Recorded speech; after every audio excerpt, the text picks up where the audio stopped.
Hello guys, wait, welcome to my channel. Kung napanood na to, ngayon lang ako nag-post kasi di na pinapagamit ng TikTok ko ng cellphone. Ito pala gamit ko ngayon pag TikTok sa kapatid ko kasi ayaw niya magpahiram. Ayan na po. Sira na po kasi yung Dragon Ball niya. Ganito po ako mag-TikTok. Pagbebot. Tapos pinipin ko po. Bebot, bebot, chi. Bebot, bebot, chi. Bebot, bebot, chi.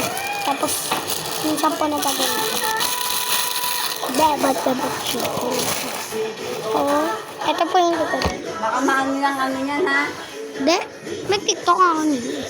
Hindi, yung nasa battery, baka...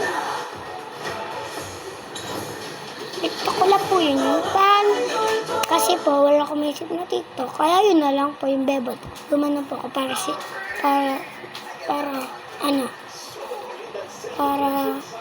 kumanda. Ito po mga puno ko. Si Bowko. Si Bowko. Siya po si Bowko. Ito po si Oreng, ang pinakamakulit sa amin. Oh, cute.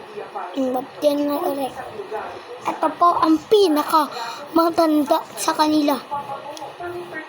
Ay, ito po ay isang babae. Siya po yung pangalawang babae. Ito po lalaki. Pangapat po siya pang isa. Lima. Ito po ay unang pinakaunang babae si Oreo. Ay, di po, pangalawa po siya. May isa pa po.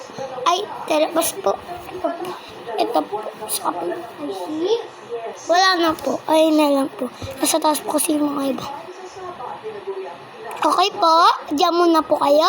Lalabas muna ako. Wait for 5 minutes. Magbibideo din po ako. Bye-bye.